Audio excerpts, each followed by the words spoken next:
Welcome to another episode of Puro Pinche Sports. I am your host, Jose Garza, and today I'm joined by my buddy, my co-host, my hermano, Arturo Ibarra. What's up, man? Brother? How you doing? I'm good, man. Working. You asked me to do a podcast in the middle of the day work, so. Hell yeah, dude. When we got nothing else to do. I mean, we're busy tonight. I mean, technically, so that's kind of why we got to do it right now. Technically, so. Yeah. And I've had a kid that's been sick all week, so trying to manage to do a podcast during that time didn't work out really easily. So this is the best time to do it. Thank you for taking your sweet time, your lunch break, whatever it is you can to make it work. I know I can hear you clicking. You're still working. Technically, I can tell. Technically, I'm still working. Hey, paying attention to you. I appreciate the loyalty, brother. I appreciate the loyalty. Anywho, all right, ladies and gentlemen, we're talking about today the UFC 270 preview.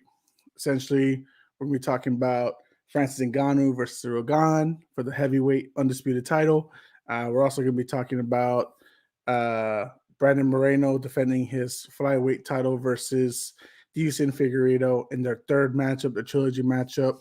It's going to be a big night, big things, and we're also going to be talking about our predictions for the NFL Divisional Round playoffs heating up. I know there's some lackluster games this past week, but overall, Art, let me get your thoughts real quick on the last week's performances, as far as the 6 games that went down on wildcard weekend. I mean, you asked for those predictions, I know, and I posted them on Instagram on the page, but I kind of knew that was going to happen, man. Especially seeing that all the non-favorite ones made it, and the only one that was favored to win just decided to, do what they always do in playoffs. So not surprised. A lot of friends and family were fans of that poor Cowboys offense. So it was kind of hilarious to see them post, and it's like, oh, ready for game day, and slowly seeing their snaps and their Instagram feeds just kind of like slowly not posting anything. It's not their year. It was hilarious, man. It was the best. It was the best feeling ever. It wasn't their year, and it's going to be their year next year or for the next 25 years, probably. Who knows? So I'll probably have a Chicago Cubs drought. That's all we can all hope for. Anywho, well, we'll talk more about football in just a bit. But first, we'll start it off with the UFC 270 card. Like I mentioned before, the main event is for the undisputed heavyweight title. Francis Ngannou versus Ciryl Gane. 2 former training partners. Almost a very little heated rivalry, fair enough to say. I mean, between these two, they have a lot of respect for each other, but at the same time, too, I mean, rightfully so, they believe that they're the better fighters. So overall, Art, going into this fight, what is your thoughts on it? I mean, who's your favorite to come out on top, and why do you see them coming out on top? So I have Ngannou for the first one. Man, he's a powerhouse. Like, some of his knockout power and some of the replays and replay knockouts that they've been passing on different feeds, man, it's just, he has that agility for such a big guy to be able to move and throw punches the way that he does, man. It's freaking crazy. So I feel that the thing that the other guy has to worry about is that agility and that quickness, because he can just get you from one side. He's going to throw the left, and he just gets you with the right hand. So there's a lot. That's his power is the thing that he has to worry about. And then regarding the Moreno fight, I just like Moreno, man. I like the way that he fights. I like the style. I like the things that he has overcome and everything. And to be holding that belt, it's freaking crazy. So I'm giving him the win for that one. I hope he doesn't disappoint on that. I mean, overall, I think just the thought of Ciryl Gane coming in and being possibly an easy fight for anybody, for a Ngannou or anything like that, is not right, to be safe, because there's some people that are underestimating him. Even though he's getting a lot of praise because his striking compared to Ngannou is more crisp. His cardio is better. We've seen Ngannou gas out in later round fights, and Derek Lewis example, Stipe Miocic, their first fight. Francis Ngannou has tendencies to gas out.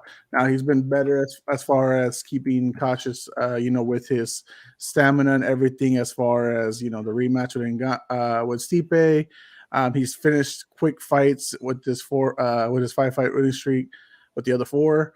I'll be honest, man. As far as for the heavyweight title, I see Ciryl Gane coming out on top. I think there's just a lot of distractions coming out of the Francis Ngannou camp. He's too worried about his contract that that he's not going to fight again because he's not getting paid enough money. He doesn't want to be fighting for 500, 600K. I mean, that's respectable. That's understandable, man. Like, especially for what he's been doing, he's definitely worth more. Never fight, never cut yourself short, right? Sell yourself short. So, right. Ciryl Gane, there's been rumors, they've been saying like Ciryl Gane had the better of Francis Ngannou in training when they were used to be training partners. And look, man, just a Muay Thai background and just the stylistics. I just like Gane. I think he's coming in wanting this fight more. I think Francis Ngannou, like I said, is distracted. He's been talking about Tyson Fury. I think that's a mistake. Anytime you start thinking about someone else or something that's not even possibly yet there in front of you and you're looking past your current opponent, it usually doesn't end well. So I'm going to go with a new heavyweight champion, undisputed champion. Ciryl Gane is just, these guys are the top two of the division. I mean, there's after these two, it's a really steep job, and no disrespect to anyone else like Derek Lewis, to Curtis Blades and anything like that. But you just see that either one of these guys that comes out on top, they're just going to be the better fighter. As far as now we're talking about Moreno, Deiveson Figueiredo, talk about drama on that part. The whole thing about Brandon Moreno and Henry Cejudo, and now Henry Cejudo's training with Deiveson Figueiredo. I think that drama is too much on the side against Figueiredo. First of all, if it is a stepping stone for Cejudo to get kind of revenge on Moreno because of their history, and for those who don't know, Moreno started training with Joseph Benavidez after Tough because essentially Henry Cejudo kind of betrayed him by not picking him on his team that season. So he knew, Cejudo found that as betrayal. So I just think there's just too much drama for the Figueiredo camp. I think it's just not worthy enough. And I think Moreno, the underdog Mexican fighter, is just going to come out on top. Overall, Art, what are your thoughts on everything I just laid out? No, I mean, you're kind of right. I mean, and like I told you, I have the two guys that I'm rooting for it to win. Just I like those two fighters, but you made such a great point on if you're not ready to fight, and it's not that your body's not ready, but mentally you're somewhere else. Why even step on the octagon? I know it's money at the end of the day, but for example, if your contract is on the line and you're not, mentally ready for that fight, man, don't even try to. You're just gonna end up getting hurt. But in this case, one of the champs he's not all there. He's worrying about other stuff. He's worrying about other people that he shouldn't even be worrying about. He should be worrying about the fight and how he's going to come out on top. And then the other one that's contending for it, he's not even thinking about the fight. He's thinking about a beef that he has before that. So I don't know. Whenever you step in the ring like that, it clouds your judgment. It clouds your moves. And, hopefully things go out for the best. But if not, you just lost your chance at a title. Or you lost the title. I mean, essentially, too, think about it. Figueiredo's coming off a loss where he submitted, where he tapped out to Moreno. And in their first fight, it was a draw. There's a lot of questions going in for Figueiredo, because he's had history with weight cutting problems and stuff like that. Now, they weighed in fine. They weighed in at 124, and the confidence is there. And don't get me wrong, but you can't worry about someone else's beef when you're going into the cage. You just can't. Your mindset has to be 100% set for the guy in front of you. Fuck the drama. Who cares? Who gives a fuck about that? That's my training coach's problem, not mine. That's not mine. I want the belt. I'm gonna kill you to get it, and that's what Dulce Guerra should be going for. Not talking, not hyping about Henry Cejudo. Now this might be a facade, whatever it is, but it's just not the mindset that he should be going in. He should be going in there, killer instinct, the same way that he beat Joseph Benavidez, the same way he defended his title. Multiple occasions in 2019 or 2020. I apologize. But either ways, that's the UFC card. You see it tomorrow night. I'll probably come out that evening or Sunday, recap with a review on that fight card. Guys, enjoy that. Prices went up on ESPN Plus, so Any bets there though? Any bets that people are willing to take them or are actually willing to pay for? I mean, I'm not taking any bets anytime soon. I'm still recovering. But as far as the people that need to take those bets, they need to hurry up and take those damn bets. God damn it. Anywho, all right, Art. So I asked you, I asked Marco, I asked Alex. Everyone, send me your predictions for this weekend's divisional round matchups. Now I'm gonna put up your predictions first. All right. So give me your thoughts on why you have the Bengals over the Titans 24-18, the Packers over the Niners 27-14, Rams over the Bucks 27-24, and Bills over the Chiefs 34-27. So we'll start with the first one. Bengals over Titans. The Bengals have been playing great. Their offense has killed a lot of great defenses. And they're the dark horse on this NFL. No one expected them to be part of the get their title as their division champs. So no, they're definitely not. So I'm giving them I'm still rooting for them. I think they're a great team. However, I know I just saw some little things that King Harry may be back, so it's going to cause a little bit of issues for that defense. He will start. He will definitely start. So it's definitely going to cause an issue. I don't know if not that he's not 100%, he's not a great player. It's just the way that the team has been without Henry. They have a different mindset of how they've been playing. So I don't know. For my point of view is that, you kind of get used to playing that way and then kind of changing gears and everything. It's going to take you time to kind of get the in track for that. So that's why I'm kind of giving the Bengals a little bit more upside on that than the Titans. But it's going to be a close game. I think it's going to be kicks away on most of these games, though. But I have the Bengals winning over the Titans. Packers over 49ers, man, it's just Aaron Rodgers has been a beast lately. He knows how to time manage that clock.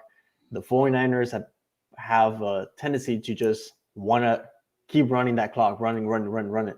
And they kind of get lost in time. So the Packers defense has been great. The 49ers, yes, they got Deebo and everything. He's been able to kill some of those defenses in their divisions and everything. But I just feel like time management is going to be one of those. And the Packers are going to score points, get on the board, and keep the 49ers at bay. Rams over Buccaneers, man. This is going to be a close game. And I think the only reason why they win it is because of the defense.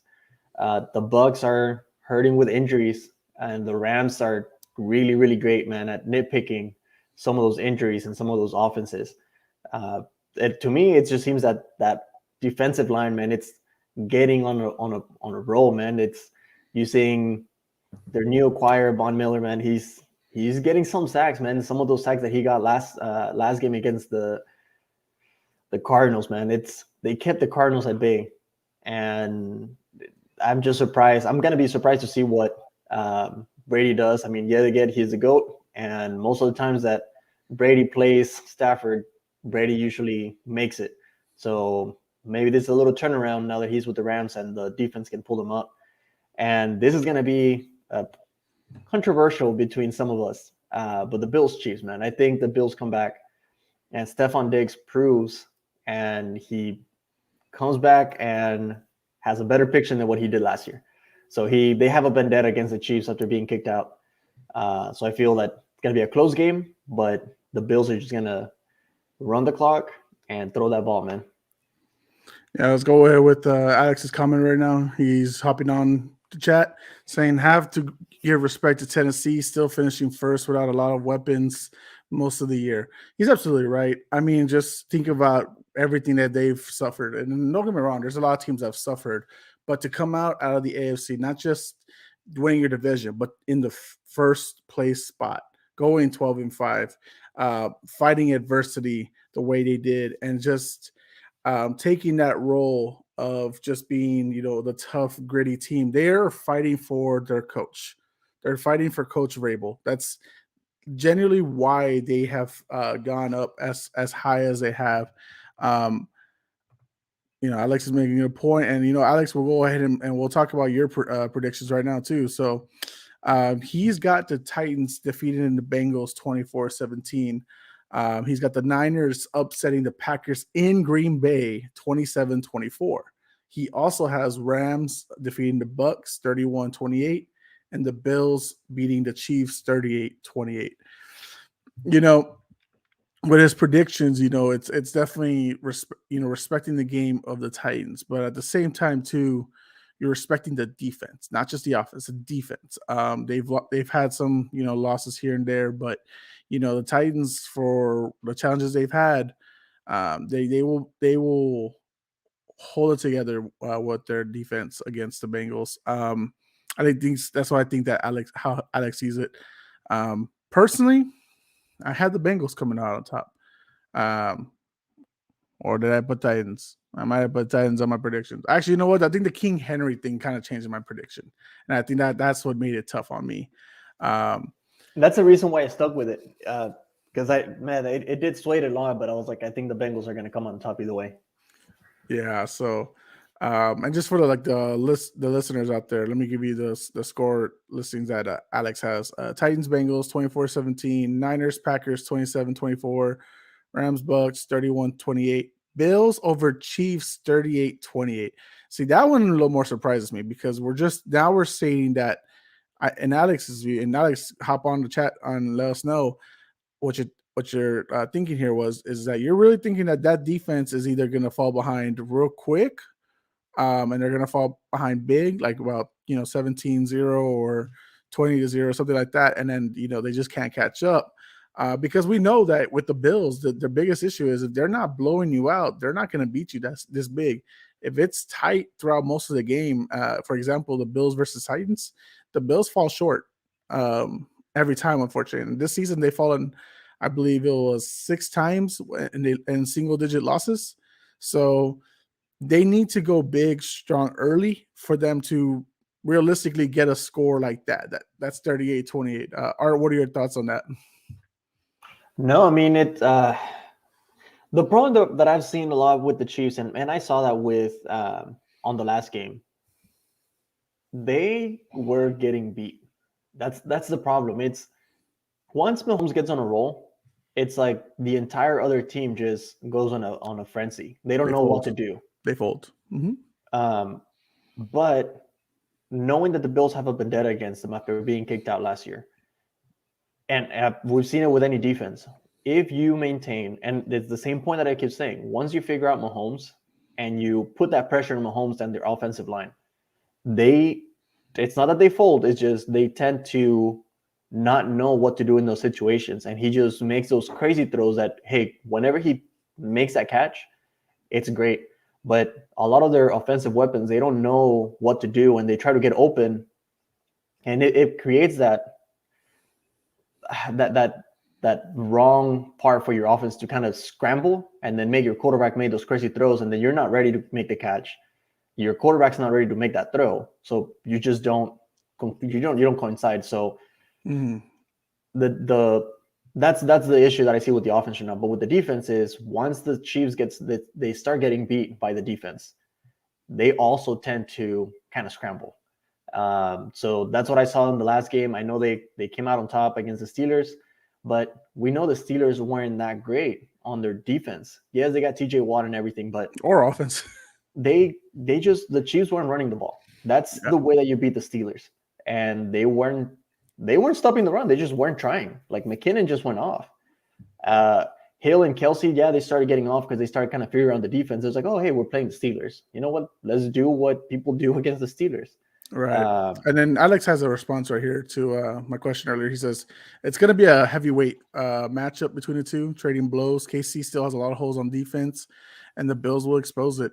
The Bills, the biggest thing that have been changed for me that I was stating even when the Patriots beat them in that snowy matchup was that they need to run the ball more. That was the biggest thing as to why they fell so far from grace from first place. Not using Singletary because they wanted to see if Zach Moss is a guy.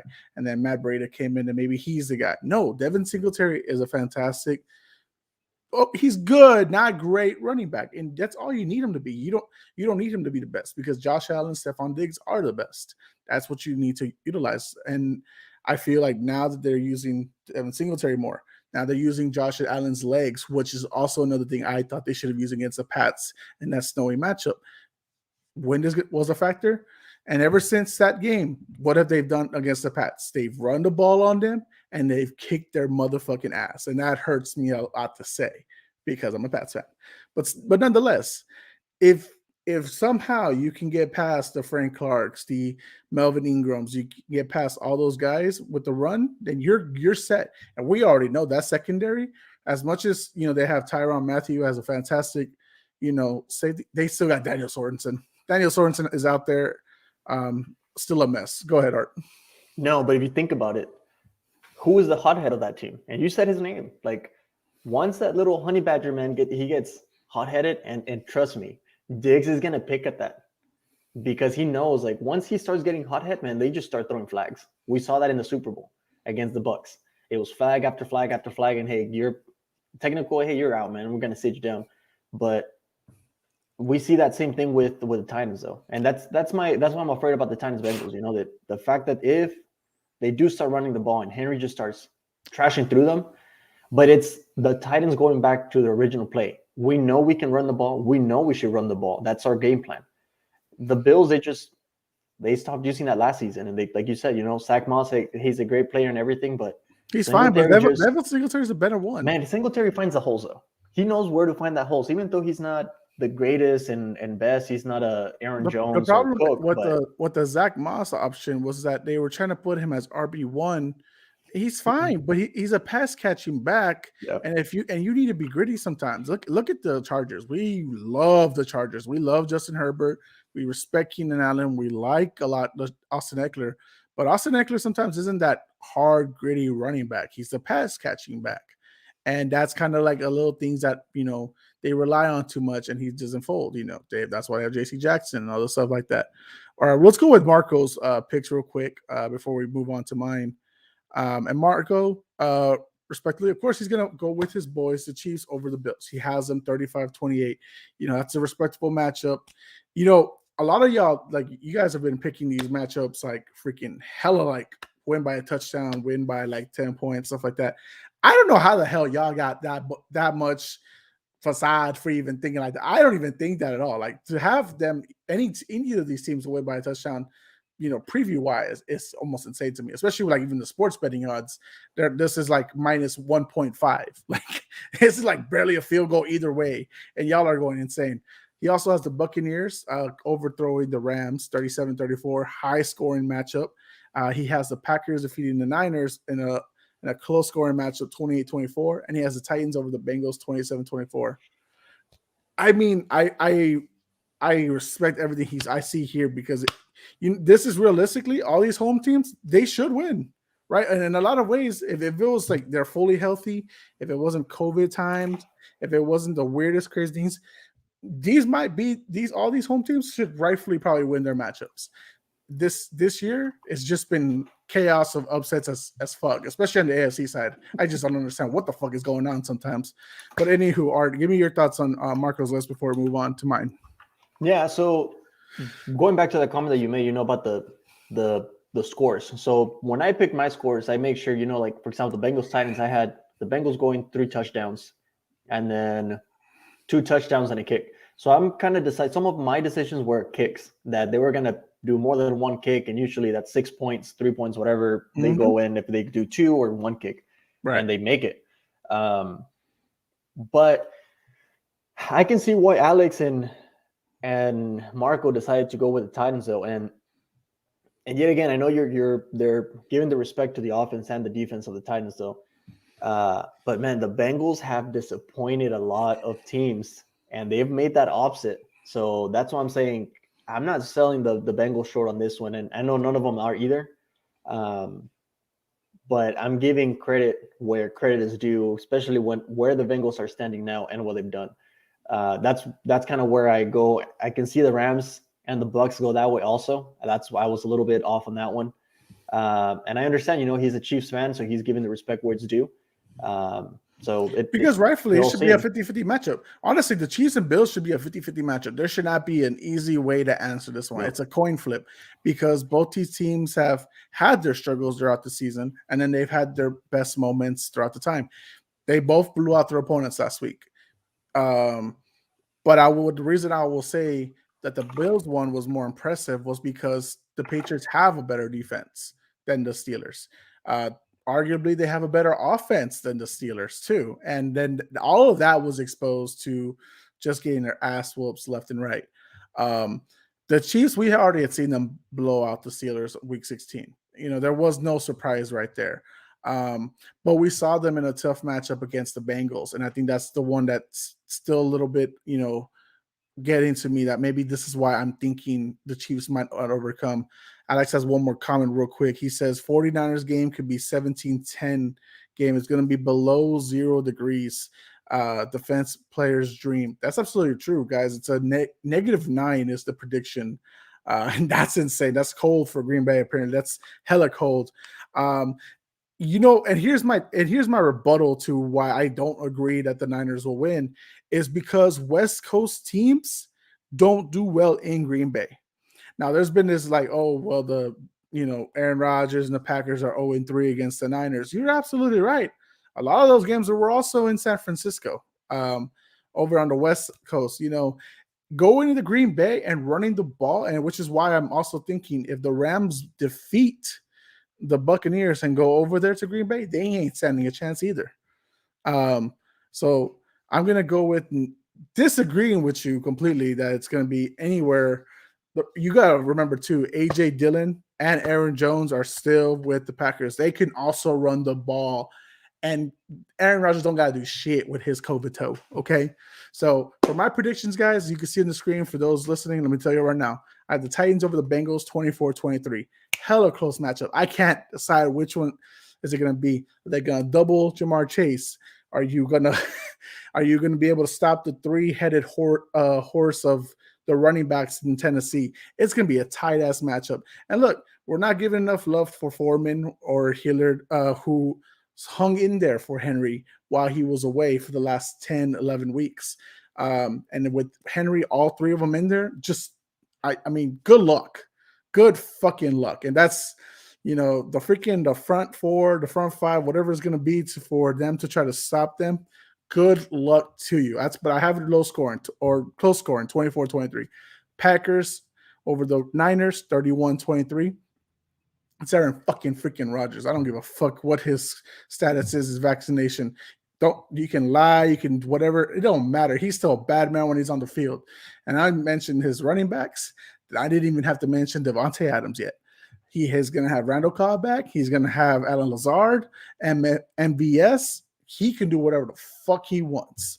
Rams over the Buccaneers, 30-27. This was tough. This one's hella tough because I love the Buccaneers. They're at home. Actually, lies. I don't love the Buccaneers. I love Tom Brady. Damn it. I love Tom Brady. And he has too much shit going on the injury side. 49% hurt, 49% injured, out or cut. It's just too much. And I think the Rams, who are fighting themselves with Odell Beckham Jr., who have the best wide receiver right now from this past season, Cooper Kupp. You just got back Cam Akers, who's a machine, who took a 12-year recovery and made it only about 5-6 months in Cam Akers. I have the Rams 30-27, very close matchup, and they find a way. And then I have the Bills over the Chiefs, 33-31, very close matchup, still high scores. Art, give me your thoughts on my picks here. Nah, man, we're all kind of agreeing on the same ones, and the only one that we're disagreeing a lot on is the Titans and the Rams. Everyone else, it was 3 out of 1, or it's gonna be a mixed bag either way. So, but I agree why you chose these teams. And they're close scoring games. They're a kick away or a touchdown away, and I believe that's going to be the deciding factor for a lot of these. It's either going to be a kick or it's going to be a kick. A kick or a TD. So. It's going to be a close game. It's going to be fun, but man, the defense will step up. Now, let me ask you this before we close out. Let me ask you this: Do you agree with me when I said the winner of the Bills and Chiefs will represent the AFC in the Super Bowl? Oh, for sure, man. Like regardless if it's Titans or Bengals, they meet in the conference championship. Neither of those two teams are prepared for Bills or Chiefs. That's what I'm saying. No, if the Bengals win, and let's say, for example, the Chiefs win, I can see a possibility that the Bengals go through, but I think that they fold. And that's the same thing that I've been saying. They fold under pressure once they get Mahomes going. But if it's the Bills against one of those two other teams, the Bills already ran through the Titans once and bad. So I don't see them doing that.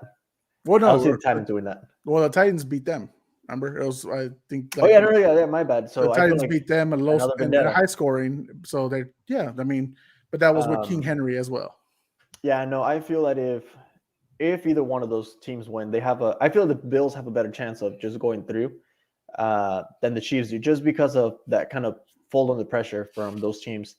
And on the other end, man, it's gonna be the Packers. I think the Packers make it to the Super Bowl, and Aaron Rodgers, man, he has something to prove. We've talked about it. He's trying to commit that last dance facade going into the season. He's just saying, like, look, we need to treat this like it's our last time together. Yeah. And they're hungry. They want this bad. Yep. And so if you're a Packers fan, you're hoping that this is not the time for them to fold now, because that would suck.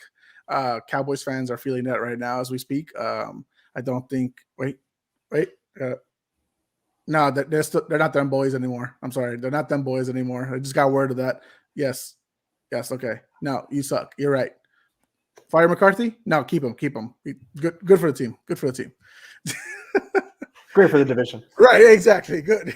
Good time management. Great play calling. You got the Giants, who fired everybody. You got the Washington, I don't know. And then you got Philly. Yeah. That's it. Anyways, we'll talk about them another time. All right, Art. Thank you for hopping on, man. I'll let you go. Get back to work. Guys, follow the podcast on Instagram at Puro Pinche Sports. Follow the podcast at Pinche Sports Pod on Twitter. Like, share, subscribe on our YouTube page. We truly greatly appreciate it, guys. For Arturo Ibarra, I'm Jose Garza. We are Puro Pinche Sports, and we are out.